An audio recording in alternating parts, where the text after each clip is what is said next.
Boa tarde a todos. Es un placer para mí abrir la sesión 39 del seminario EDP y Matemática Aplicada. En esta tarde estamos de gala, tenemos dos grandes pesquisadores, el profesor Claudio Honor Alves, referencia en la área de ecuaciones elípticas, y el profesor Adán Corcho, de grande destaque en el área de dispersivas. Para presentar al profesor Claudio Honor Alves, paso la palabra al profesor Diego Souza. Adelante, Diego, por favor. Certo, obrigado, Juan. Para mim é uma honra apresentar o professor Claudionor Oliveira Alves. O professor Claudionor é professor da Universidade Federal de Campina Grande, fez o mestrado, o doutorado na UNB, né, sob a supervisão do professor José Valdo, pessoa bem importante, né, na área de elípticas. O professor Claudionor, atualmente ele é professor 1C do CNPq, professor titular da Universidade Federal de Campina Grande, membro do corpo editorial de várias revistas de matemática. Ele tem em torno a quase 200 publicações no FSciNet e orientou cerca de 20 alunos de mestrado, mais de 10 alunos de doutorado, enfim, completa, né, todas os requisitos, né, de um grande matemático, né? Então, para a gente é uma honra receber um grande matemático brasileiro, nordestino, paraibano, né, professor Claudionor, que recentemente, né, como a gente havia conversado antes, né, do início da sessão, apareceu na lista, né, research.com. Então, um merecidíssimo reconhecimento ao professor Claudionor. Então, hoje o professor Claudionor vai falar sobre on existence of multiple normalized solution to a class of elliptic problem in whole Rn via Lusternik-Schredman category. Então, professor, a palavra está com o senhor, tá? Então, muito obrigado mais uma vez pelo aceite do convite. Valeu. Muito obrigado, Diego, pela palavra, pela apresentação. E gostaria de agradecer também o contato do Juan, que me convidou para participar desse seminário, a qual me deixou muito lisonjeado, né? Então, eu me lembro que eu só fui uma vez, por exemplo, pensando na Universidade Federal Fluminense, quando teve uma vez lá, antes de Enama tinha outro nome, né? Aí a gente foi lá e foi visitar. Então, tenho aí alguns colegas no Rio de Janeiro e estou muito feliz, sabendo que esse seminário engloba várias outras universidades, as quais mando aqui também o meu abraço, né, a todos os colegas que estão nessas universidades, que tiveram essa excelente ideia de compartilhar esse momento em conjunto. Então, conforme Diego falou, e está aqui nesse primeiro slide, a gente vai falar sobre existências de múltiplas soluções normalizadas para uma classe de problema elíptico, usando uma técnica que é chamada da categoria de Lusternik-Schredman. Esse trabalho é um trabalho em conjunto com um colega do Vietnã, Nguyen Van Phin. Tá? Então, é um pré-print, está submetido para análise aí em um jornal internacional. Aqui a gente tem um esboço rápido do que a gente vai falar, uma pequena introdução, vai falar sobre o caso autônomo, o caso não autônomo, e por fim fala sobre o resultado principal, que é a multiplicidade, e eu mostro para vocês rapidamente as principais referências que foram usadas no momento da elaboração do trabalho que eu vou apresentar para vocês. Bem, então a ideia desse nosso seminário, dessa nossa palestra, é falar para vocês sobre a existência de múltiplas soluções para esse problema 1 aqui, onde aparece a equação menos Laplaciana de U mais V epsilon XU, que é igual a um lambda U mais F de U, onde a norma L2 ela é igual a um A quadrado, né? Onde A e epsilon são parâmetros que eles são teoricamente fixados, e lambda ele é um parâmetro desconhecido que ele aparece como multiplicador de Lagrange. Tá? Então, o título de solução normalizada tem a ver pelo fato de que você quer encontrar uma solução em que a norma L2 está previamente fixada. E qual é a motivação para você fazer esse estudo? Quando você estuda a equação de Schrödinger, existe uma lei de conservação de massa. E aí, na lei de conservação de massa, você vai ter que a sua solução da equação de evolução, ela preserva a norma L2, que no caso seria a massa em questão. Uma proposta, então, um problema interessante é saber o seguinte: será que, uma vez que você fixa a massa, né, será que existe alguma solução da equação de Schrödinger que tem aquela massa como preservada? Então, a resposta para esse problema tem sido largamente estudada nos últimos anos e isso passa pelo estudo de ondas viajantes, porque quando você, então, pensa em ondas viajantes e que você coloca na equação de Schrödinger, você termina caindo, né, numa equação elíptica. E aí a existência de uma solução para a equação de Schrödinger com a massa prescrita termina caindo num problema do tipo 1. Então, estudar problemas do tipo 1 tem a sua motivação física, além da sua elegância matemática do ponto de vista que é extremamente desafiador. Quando eu comecei a estudar esses tipos de problema, eu pensava que o mesmo seria igual a você ter massa free, massa livre. E, em verdade, é totalmente diferente. Existe, de fato, uns aspectos teóricos matemáticos que são relevantes e que, muitas vezes, são extremamente desafiadores para você fazer, e é isso que eu tenho feito, entre algumas coisas, nos últimos 2 anos. A nossa contribuição vai ser para o caso em que esse potencial V aqui, ele é não nulo, tá? Porque no caso em que o potencial V é nulo, a gente tem uma literatura bastante grande e bastante rica, porque quando o potencial V é nulo, a gente fica com esse problema 2 aqui, tá? E esse problema 2, ele basicamente começa a sua história de importância matemática por esses 2 fenômenos da matemática, que é o Cazenave e o Lyon, em que, nesse artigo 9 aqui, né, no artigo 9, tá aqui, Cazenave e Lyon, tá? Esses exímios matemáticos, eles estudaram a questão de minimização do problema 3, que está aqui, ó. Você tem um funcional energia, dado dessa forma que está aqui, e você quer minimizar esse funcional energia com a massa fixada.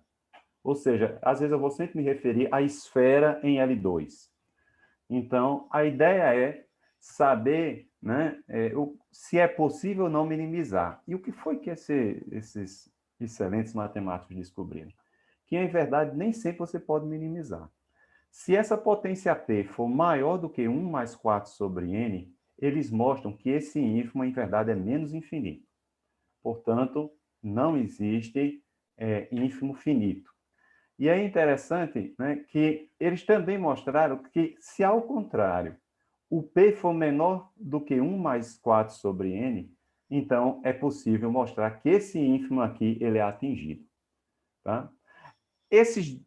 Aqui eu chamo a atenção que tem 2 conceitos que são relativamente novos para quem nunca estudou essa ideia de solução normalizada, que é essa ideia de L2 subcrítico e L2 subcrítico. Isso é totalmente diferente do que a gente costumeiramente trabalha, quem já conhece espaço de Sobolev, com a ideia de subcriticalidade e supercriticalidade segundo as dimensões de Sobolev. Aqui, o L2 ser subcrítico tem muito a ver com uma desigualdade de Gagliardo-Nirenberg que eu vou mostrar para vocês. Então, o fato de ser L2 supercrítico permite, né, L2 subcrítico, que é quando P está entre 1 e 1 mais 4 sobre N, permite você mostrar que esse funcional energia E de U aqui, ele é limitado sobre a esfera L2, né, e você consegue mostrar que esse ínfimo é atingido. E qual foi a grande sacada que o Cazenave e o Lyon fizeram? Eles perceberam especificamente o seguinte, que quando o P mora entre 1 e 1 mais 4 sobre N, eles conseguiram mostrar que esse número I de A ele é negativo, e o que é legal para eles mostrarem que esse número é atingido foi que eles mostraram que quando você pega uma sequência minimizante associada a esse número I de A, você consegue mostrar que existe uma translação conveniente dessa sequência minimizante tal que ela é fortemente convergente.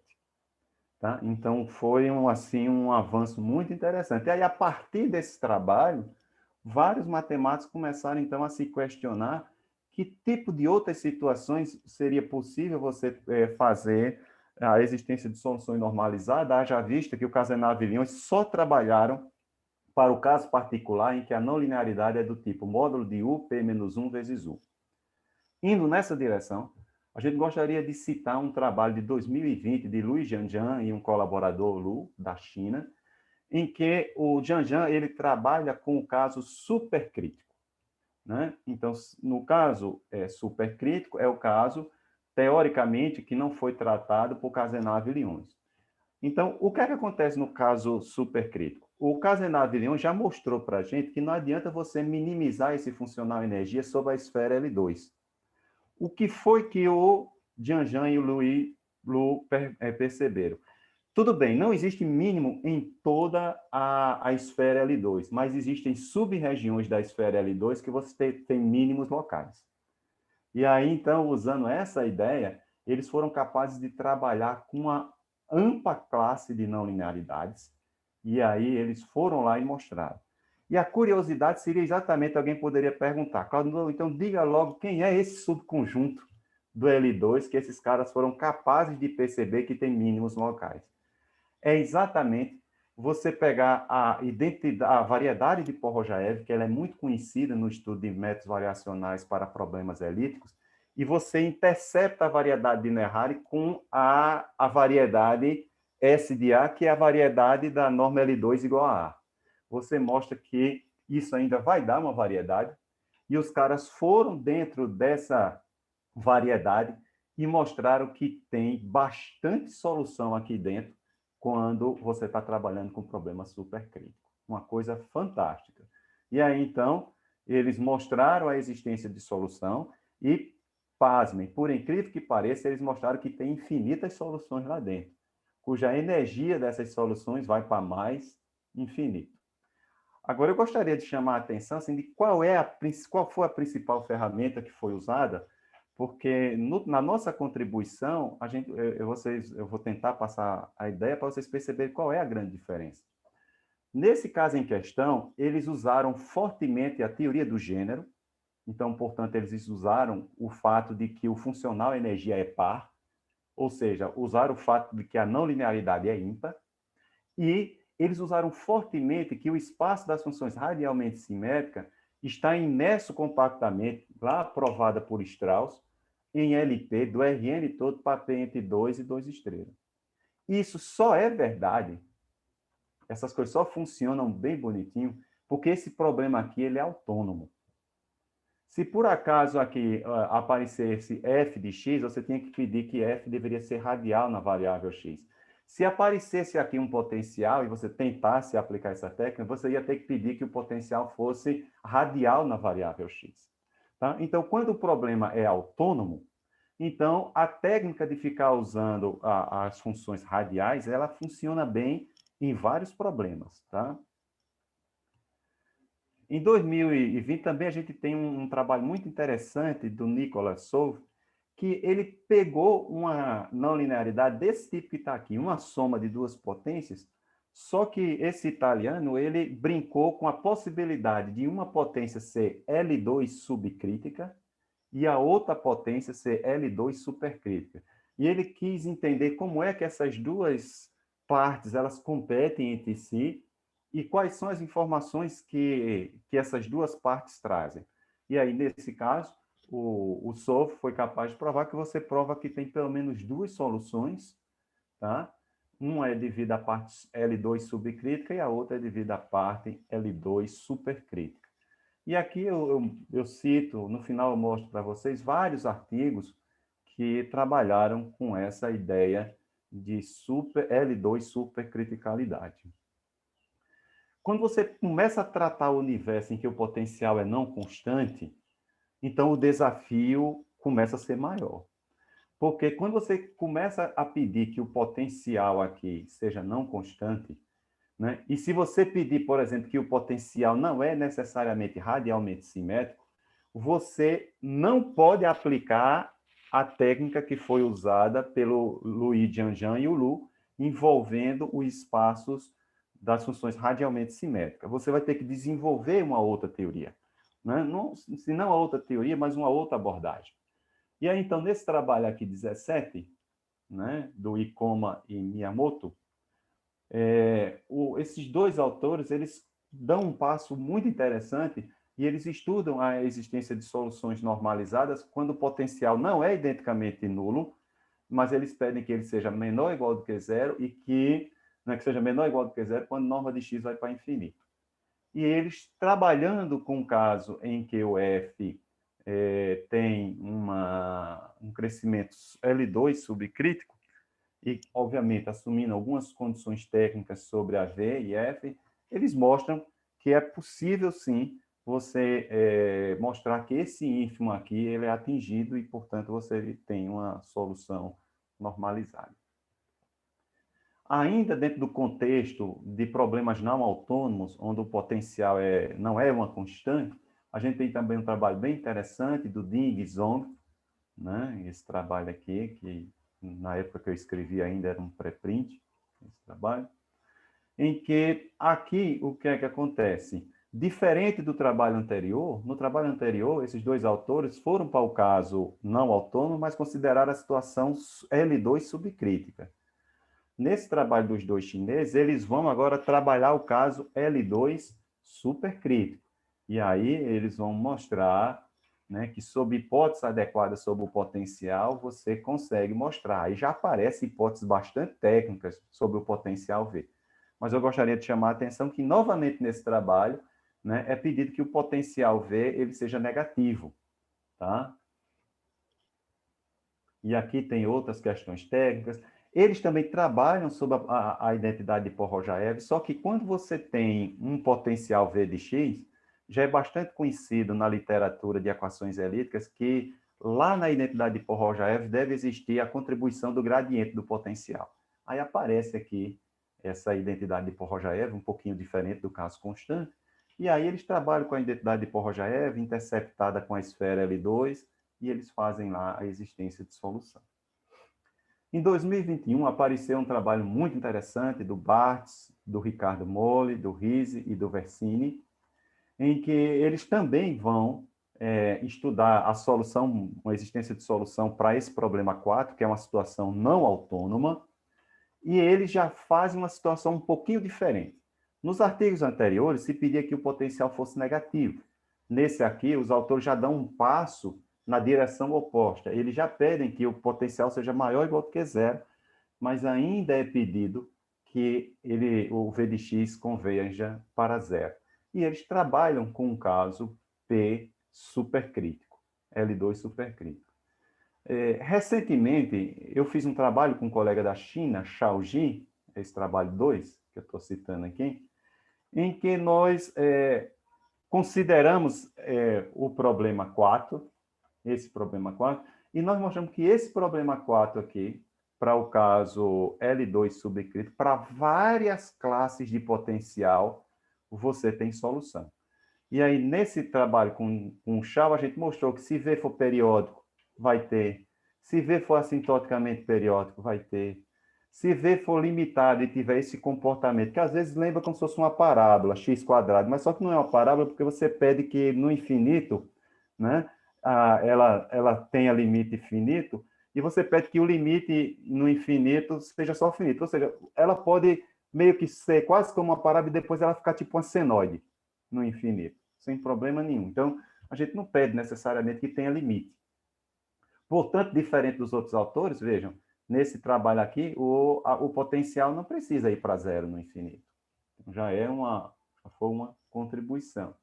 E também mostramos uma classe do tipo V4. E aí, o que é que acontece? A gente falou que tem o trabalho do Jeanjean e do Lu que mostraram a existência de múltiplas soluções, né? E também existem outros artigos que falam sobre a existência de múltiplas soluções, só que todas as múltiplas soluções que são obtidas, elas são obtidas usando a teoria do gênero. Tá? A teoria do gênero em equação elíptica é métodos variacionais aplicados a funcional par. A gente, quando estuda método variacional de forma mais profunda, a gente consegue entender que quando o funcional é par, existe uma riqueza variacional melhor que permite, muitas vezes, você obter muito mais soluções do que para a classe de funcionais que não são pares. Tentando, então, quebrar um pouco essa metodologia de sempre pedir que F seja ímpar para você obter multiplicidade de soluções, num artigo recente, eu escrevi um artigo sozinho, nesse artigo 1, em que eu estudo a existência de soluções normalizadas para um problema desse tipo que está aqui, e eu mostro que a configuração do gráfico de uma função H que multiplica a não linearidade, ela interfere na quantidade de soluções normalizadas. A gente consegue provar o seguinte, que se H tiver 10 máximos estritos, eu tenho pelo menos 10 soluções normalizadas.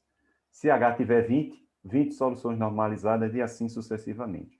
E o que é legal nessa técnica que foi explorada é que não é pedido que a não linearidade seja ímpar.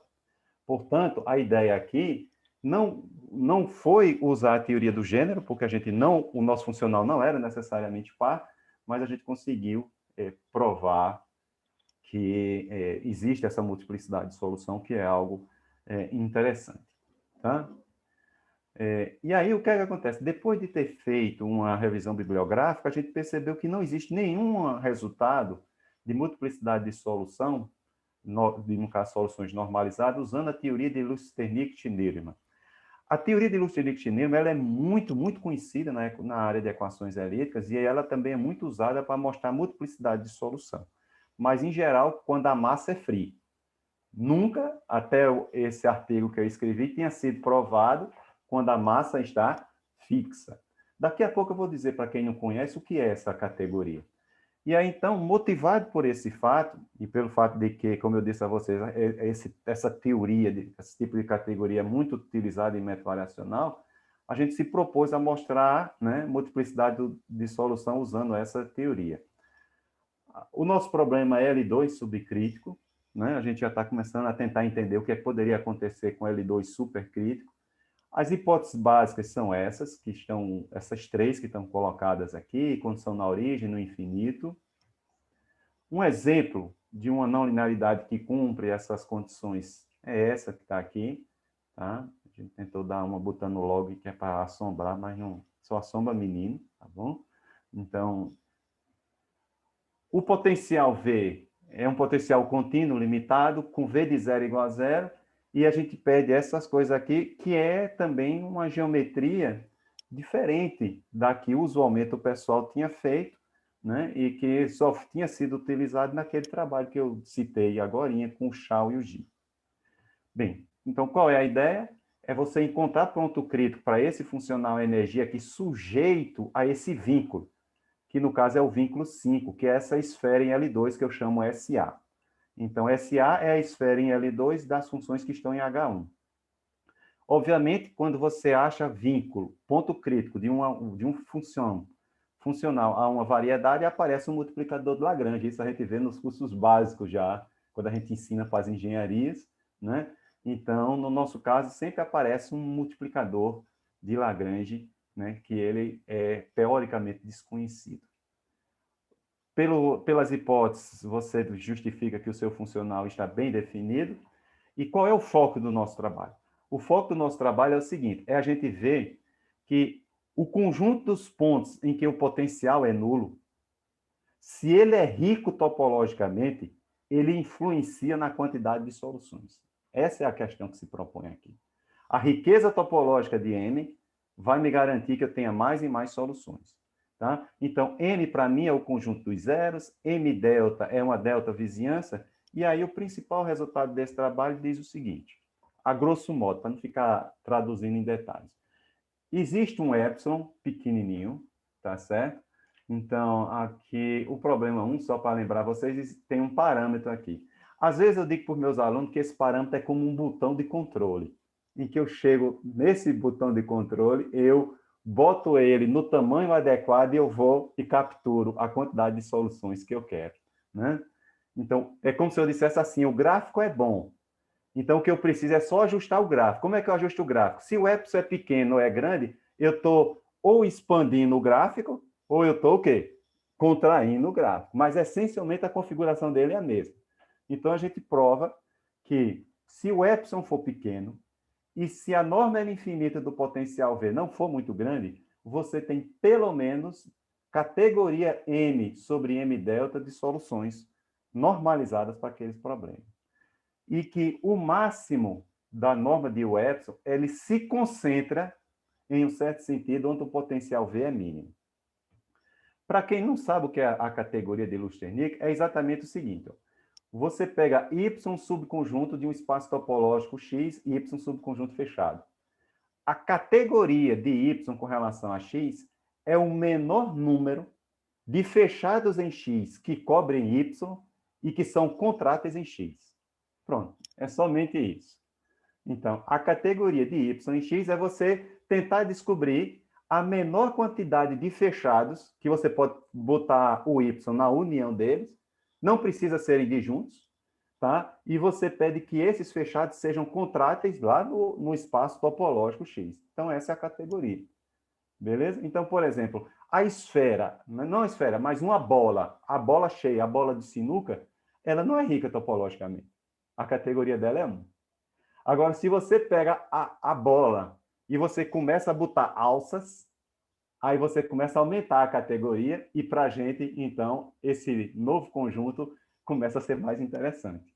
Então, essa linha de pesquisa, ela tem uma conexão com topologia algébrica, né? De você, né, quem conhece, obviamente eu não sou especialista, de ficar desenhando, né, conjuntos M que são ricos topologicamente, e a partir desses conjuntos você vai dizendo quantas soluções normalizadas você tem. Agora, o que é que acontece? Quando você vai estudar qualquer problema não autônomo na área de equação elíptica, o primeiro passo é você estudar o problema autônomo. É igual uma criança que, para caminhar, o razoável, fora algumas exceções, que eu conheço alguns que começaram a andar sem engatinhar, a ideia é engatinhar primeiro. Então, para você, quando você se propõe a estudar um problema elíptico, em que no lugar do mu você tem um potencial V, você primeiro tem que se pensar, será que eu entendo tudo do problema autônomo associado a esse caso? Então, nesse caso em questão, o primeiro passo, e aí, observa, isso eu peguei muito da experiência que eu tinha tido para o caso de massa free, de massa livre. Então, eu digo, já que fez lá, será que vai funcionar aqui? Então, seguindo os passos, né, seguindo a intuição, né, começamos a estudar primeiro o caso em que mu aqui está fixado, e esse mu aqui, ele mora entre 0 e a norma L infinito, tá? Isso tem a ver porque esse mu aqui, às vezes, ele funciona como um V de X. Aí, como o V de X está entre 0 e a norma L infinita, então tem essa restrição. A ideia, o caso autônomo, você mostra a existência de solução usando multiplicadores de Lagrange, tá certo? E aí, e qual é a ideia, né? A ideia sempre é você mostrar que o funcional é limitado sobre a esfera. Aí aqui, pessoal, eu vou tentar passar a ideia para vocês do que é a classificação CL2 subcrítica e L2 supercrítica. Olha só, a ideia ela é basicamente o que foi feito quando a não linearidade é uma potência só que a gente percebeu que não precisa ser uma potência, pode ser algo mais geral. Então, quando você pega as duas condições F1 e F2, que é a condição na origem no infinito, você obtém essa estimativa sobre a primitiva, e você usa a famosa desigualdade de Glaviar-Dirichlet, que você pode controlar qualquer norma LP, você controla em um certo sentido apenas usando a norma L2 e o gradiente, só que a nossa norma L2 ela está parada, porque eu estou no vínculo. Então, nesse caso, olha como é interessante. É como se você quase que estivesse dizendo que lá, nessa esfera, a norma gradiente L2 é quem vai mandar em tudo. E aí, então, quando você faz a estimativa, você obtém essa estimativa aqui, eu gostaria de chamar a atenção de vocês, essas potências que estão em vermelho. O que é que acontece? Eu quero mostrar que esse funcional ele é limitado por baixo, sobre a esfera. Para mostrar que é por baixo, limitado por baixo, eu gostaria de mostrar que o que está do lado direito é limitado. Então, ora, para mostrar que o lado direito é limitado, basta que essas potências que estão em vermelho sejam menor do que 1. E essas potências ser menor do que 1 só ocorre se Q e P estão dentro desse intervalo, 2 mais 4 sobre N, que é o intervalo que na literatura chamou de L2 subcrítico. Se esses caras estivessem acima do 2 mais 4 sobre n, eu não conseguiria mostrar a limitação por baixo.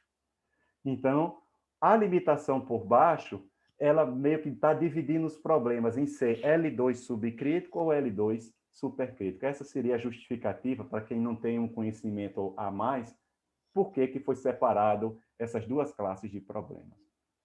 E aí, então, você tem aqui o funcional é limitado, mais do que isso, você consegue mostrar que o funcional é coercivo. Uma vez que o funcional é coercivo, esse ínfimo aqui, ele faz sentido, ele existe. E qual é o grande desafio? É você compreender como é a relação desse ínfimo com relação às variáveis mi e a. Você precisa entender como é que eu vou ver o comportamento na variável mi e o comportamento na variável a, porque isso vai ser fundamental no nosso estudo. No lema 2.3, a gente mostra exatamente o seguinte: conforme Cazenave e Lyons mostraram, a gente mostra que esse ínfimo é sempre negativo, desde que esse mu, né, ele não seja muito grande. E depois, olha que coisa interessante, o lema 2.4, tá? Que isso já tinha sido feito por caso potência, e a gente mostrou aqui que vale para um caso mais geral. Se você fixa um mu e você tenta entender o que é que acontece na variável a, você mostra o seguinte, ó, que se A1 for menor do que A2, então A1 ao quadrado dividido por A2 ao quadrado multiplicado por I de mi de A2 é estritamente menor do que I de mi ou mu de A1, que é estritamente negativo. Você não tem uma monotonicidade, porque você tem um fator de correção aqui, mas você tem essa importante informação, e essa importante informação ela é crucial para você mostrar que esse número I de mi de A ele é atingido. E aí, o que é que acontece? Uma das contribuições que a gente deu foi o seguinte: quando eu escrevi o artigo 1 sozinho, tá? Que foi esse artigo aqui, deixa eu ver aqui se eu vou lá rapidinho. Quando eu escrevi esse artigo 1 aqui sozinho, né, eu mostrei lá que era preciso um teorema de compacidade. E esse teorema de compacidade que eu mostrei terminou sendo uma ferramenta muito útil aqui. O teorema de compacidade que foi mostrada, ele generaliza o princípio lógico que foi usado por Cazenave e Lyons. Eu disse para vocês que no artigo de Cazenave e Lyons, eles mostraram que, dado uma sequência minimizante, era possível você obter uma translação tal que a sequência minimizante fosse convergente. Só que Cazenave e Lyons só fizeram o caso potência. Então, nesse trabalho que eu fiz sozinho, eu mostrei que, em verdade, o resultado vale muito além. Vale um resultado em que a não linearidade pode ser muito geral. E aí você mostra o seguinte, que dado uma sequência minimizante, ocorre duas possibilidades. Ou a sequência minimizante é convergente, ou ela converge a menos de translação. Mas a não linearidade agora não precisa mais ser uma potência. Ela pode ser aquela não linearidade que eu dei como exemplo para vocês, que aparece o logaritmo, por exemplo. Tá? E aí o que acontece? Como diz aqui no Nordeste, Diego já morou por aqui, quando você tem todas essas ferramentas, você está com a faca e o queijo na mão. E aí, então, você tem teorema de compacidade. Você conhece os comportamentos desse número I, mi de A, então você junta as pedras, as peças desse quebra-cabeça, e você mostra a existência de solução para o caso autônomo. Uma vez que você mostra a existência de solução para o caso autônomo, você dá um outro passo significativo, que é entender qual é o comportamento daquele número I, mi, A, agora fixando a massa. Aí você consegue mostrar agora que existe uma monotonicidade. Se a massa está fixada, se você mexe com os parâmetros mi1 e mi2, vale essa desigualdade. Então, você está mostrando que essa função ela é crescente com relação à variável mu. E isso também é muito utilizado no caso não constante. Bem, indo agora para o caso não constante, que seria o foco principal da nossa exposição, quando você estuda os artigos de Lyons, você sabe que o que ocorre no infinito influencia no que você quer estudar no presente. Essa é a logística. E aí, o que é que acontece? Quando você vai estudar existência de pontos críticos para esse funcional J-epsilon, dois funcionais se apresentam de maneira importante, que é os funcionais que estudam o comportamento do problema quando o potencial V é nulo, que eu estou chamando de J0, e o potencial que leva em consideração o comportamento do potencial V no infinito, que é o J infinito. tá? Então, isso é uma coisa que a gente aprendeu lá com Lyons, tá? E aí, o que é que acontece? Você, então, já que você vai trabalhar com minimização, você tem 3 números associados a cada funcional. Esse número aqui, y0a, y infinito a, foi estudado na sessão anterior e a gente já sabe que eles existem, tá? O que eu quero mostrar, né, algumas propriedades do y epsilon a. Mas, enfim, usando o fato de que V de A é finito, eu sei que vale essa monotonia que foi o que eu mostrei para vocês, né? Que vale essa monotonia aqui quando você fixa a massa, tá certo? Então, nesse caso aqui, deixa eu ver aqui, cadê eu vou? Volto para cá. Você tem essa desigualdade aqui, 10, e essa desigualdade 10 permite você definir um número que eu chamar de ρ1. Esse número está bem definido, ele é positivozinho por causa da desigualdade 10. E aí, o que é que acontece? A ideia é você tentar compreender como é que o y epsilon a se relaciona com os outros amiguinhos dele aqui, o y infinito a, o y0a. A primeira coisa que a gente mostra é que o limite superior dessa família y epsilon a é majorada através do limite superior pelo y0a. Daí, o que é que acontece? Uma vez que você estabelece essa desigualdade, você usa a definição de lim sup, e usando o fato que y0a é dominado por y infinito a, você mostra que para epsilon pequeno vai valer essa desigualdade. Y epsilon a é estritamente menor do que y infinito a. Eu estou pulando as demonstrações porque, obviamente, não é interesse nosso isso. Eu quero mostrar para vocês as logísticas do que foram feitos. Bem, qual é o grande desafio? Quando você vai usar a teoria de Lusternik-Schneermann, existe um desafio que é o seguinte: você só pode aplicar essa teoria se o seu funcional verificar a condição de Paley-Smith sobre a variedade que você está estudando. Se você não é capaz de mostrar a condição de Paley-Smith sobre a variedade, então esqueça de usar a categoria de Lusternik. Então, nós vamos caminhar para mostrar que sobre níveis adequados você tem a condição de Paley-Smith. O lema 3.2, ele vai nessa direção, é o primeiro passo significativo nessa direção, que ele diz o seguinte: se você tiver uma sequência sobre a esfera L2, e essa sequência, a energia dela converge para um nível C, e esse nível C é controlado por esses números aqui, se a sua sequência converge fraco, o seu limite fraco é diferente de zero. Isso é algo extremamente importante, sobretudo quando você vai mostrar a solução com vínculo. Tá? E aí vem o que a gente chama de lema principal. Esse lema principal foi outro passo fundamental para mostrar a condição de Paley-Smith, porque ele diz exatamente o seguinte: se não tiver convergência forte, você tem um controle por baixo envolvendo a norma L2.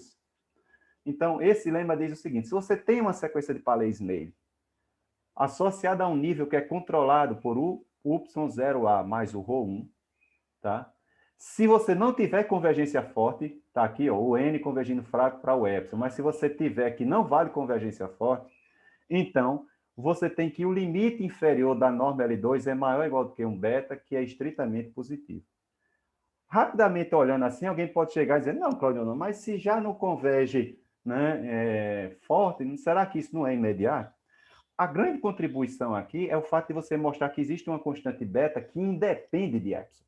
Essa é a grande questão. Porque você está com uma família de problemas e você precisa fazer estimativas uniformes. Então, nesse caso, a gente obteve essa estimativa.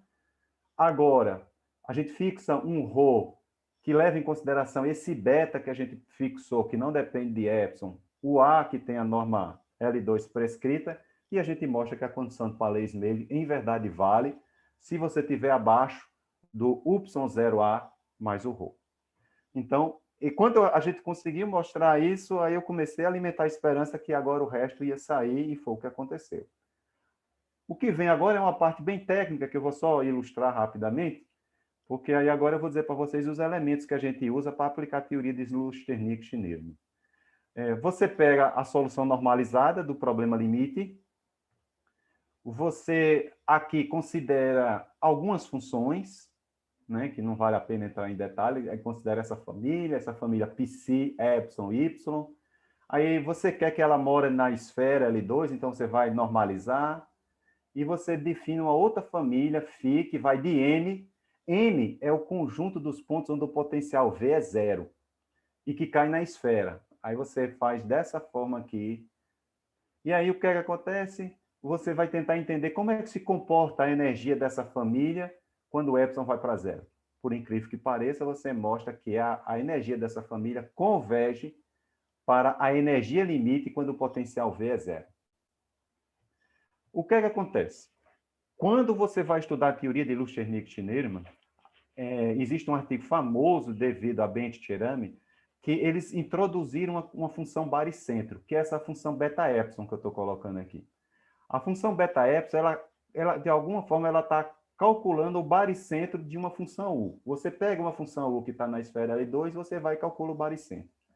Por incrível que pareça, o baricentro é fundamental para mostrar que a topologia do conjunto onde V é igual a zero é rica.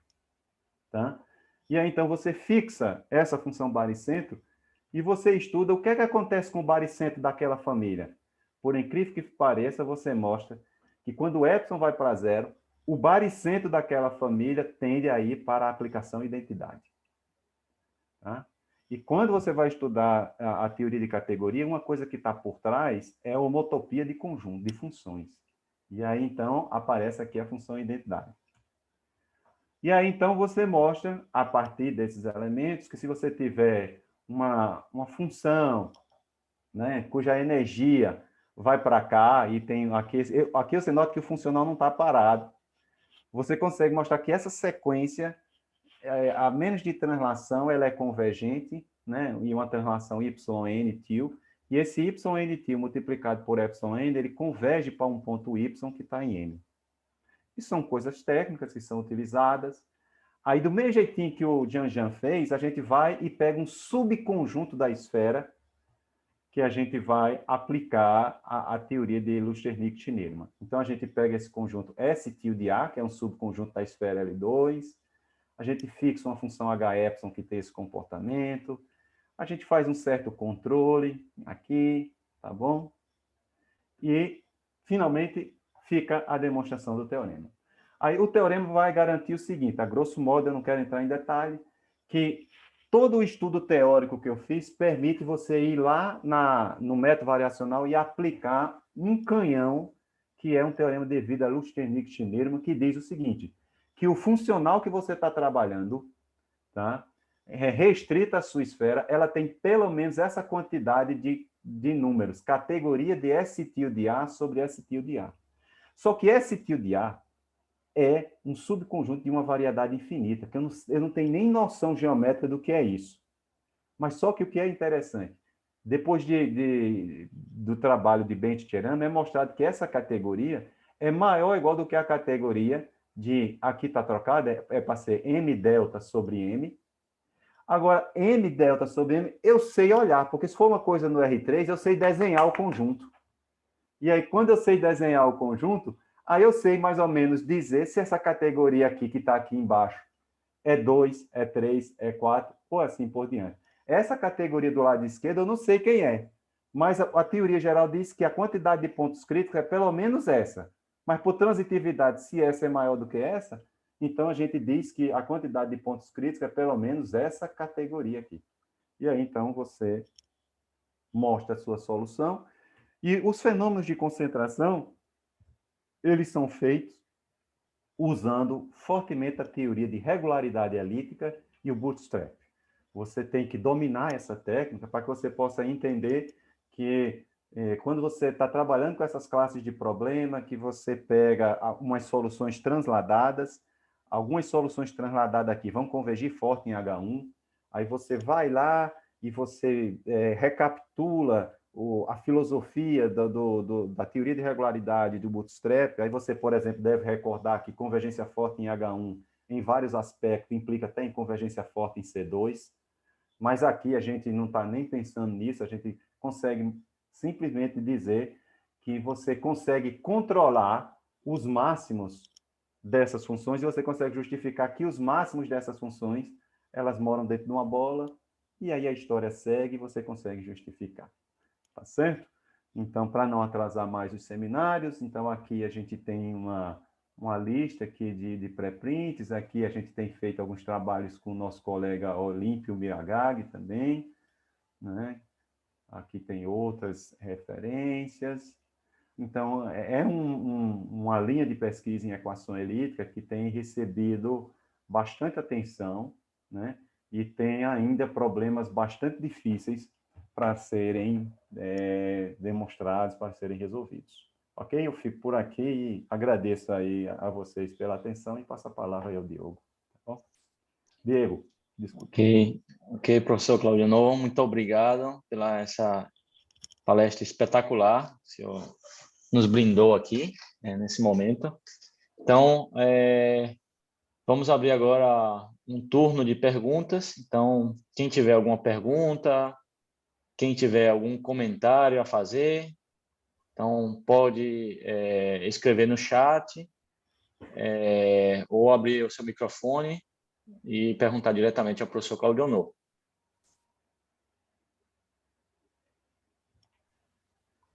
Buenas tardes. Me gustaría hacer una pregunta. Quem é que está falando? César. É o meu amigo César Torres de Trujillo. Boa tarde, meu amigo.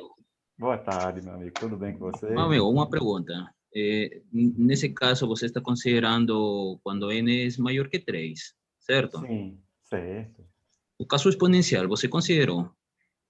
O caso exponencial, César, foi considerado Tem trabalhos recentes que eu fiz com esse trabalho que foi aceito no cálculo das variações, aqui referência 3, em colaboração com o Olímpio e com o colega da China.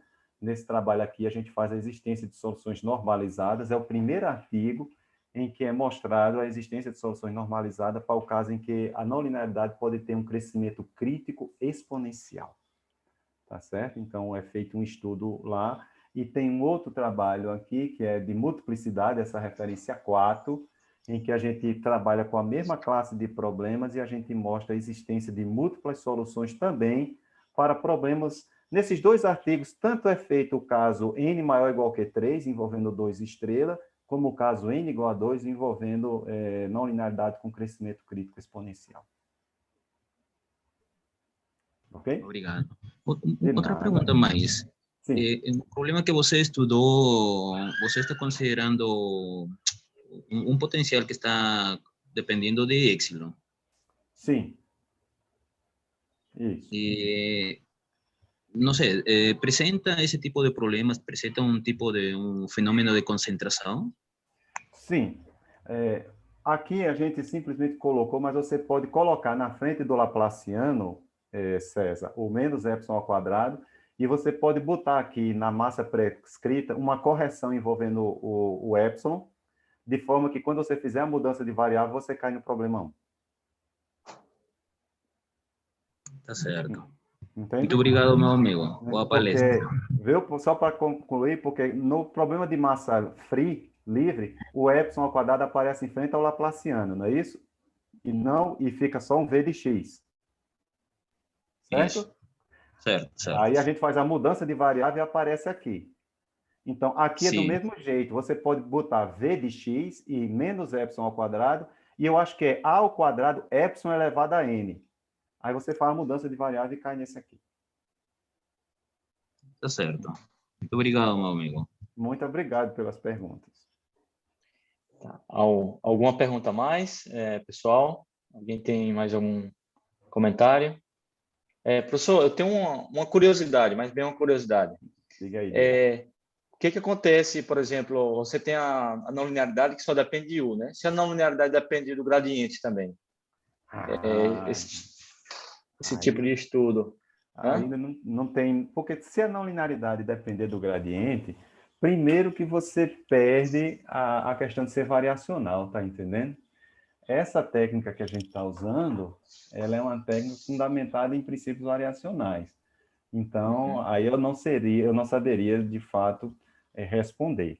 É claro que alguém poderia dizer, não, professor, mas existem problemas elípticos cuja não linearidade depende do gradiente e é feito via métodos variacionais. Porque você usa uma técnica de você fixa é como se você fosse fazer um processo interativo. O gradiente de U0, aí você faz um método variacional, aí você obtém uma solução 1. Aí você vai lá onde tinha o 0, bota um 1 e sai fazendo esse processo. Só que lá é pedido condições muito restritivas sobre a não linearidade, que aí eu não sei se seria capaz de fazer a máquina rodar aqui. Entende? Entendi. E, por exemplo, se você tem um termo linear, né? Depende do gradiente. Também não. Qualquer coisa... O que pode acontecer é o seguinte, né? É claro que essas coisas envolvendo não linearidade com gradiente, às vezes a gente não pode ser assim radicais, não pode. Né? Dependendo, existem problemas elípticos que a não linearidade depende do gradiente e que você faz uma mudança de variável e anula. E aí você termina chegando em outro problema. Então, tudo vai depender de como é que tá entendendo? Mas eu diria que, de princípio, eu não conheço nada envolvendo esse tipo de coisa, mas e que também, de princípio, pelo estudo que eu estou tendo, teria uma grande dificuldade. Não seria uma coisa trivial, não. Certo. Tem duas perguntas. Outra coisa, por exemplo, o Laplaciano, né? Você poderia trocar o Laplaciano por um operador elíptico, outro operador elíptico, fortemente elíptico? Ou haveria algum problema? Eu acredito que sim. O fato de botar o operador mesmo Laplaciano foi basicamente motivado pela equação de Schrödinger lá. Certo? Mas se você, por exemplo, se você esquece um pouquinho isso daí, e você pode pensar em botar aqui um operador mais geral que seja do tipo variacional e você pode seguir trabalhando com ele, tá certo? Então, daria para você fazer. Aproveitando que esse tipo de problema já existe coisas envolvendo Laplaciano, tá entendendo? Certo. Então, ok. A última pergunta é, essa técnica é uma técnica escalar ou ela funcionaria, por exemplo, a um sistema de equações elípticas? Essa é uma técnica variacional, portanto, ela se aplica a sistema, desde que o sistema seja variacional. Tá certo? Porque o que está por trás aqui é um princípio variacional. Então, se você tem um sistema elíptico em que você faz a massa prescrita, vamos supor um sistema de duas variáveis, né? E você faz a massa prescrita, norma de U em L2 igual a A ao quadrado, norma de V em L2 igual a 1B quadrado. Né? Com a não linearidade dependendo das duas variáveis, em uma equação e na outra. Se você pensar no que nós em equação elíptica chamamos de sistema do tipo gradiente, aí você vai perceber que é possível. E já existe na literatura trabalhos até devido a Thomas Barth e Singolani, salvo engano, que eles já fazem as coisas para sistemas elípticos, para alguns sistemas elípticos. Então, não é uma coisa só por causa escalar. Então, se o seu problema ele pode ser caracterizado via método variacional, você vai ter grande chance de fazer. Muito legal. Professor, parabéns mesmo. Muito obrigado. Nada, eu que agradeço. Alguém mais tem alguma pergunta, algum comentário? Se não, vou agradecer novamente ao professor Claudiano e passo a palavra ao professor Juan. Obrigado, Diego, y muy obrigado, profesor Claudiador Alves, por la excelente palestra.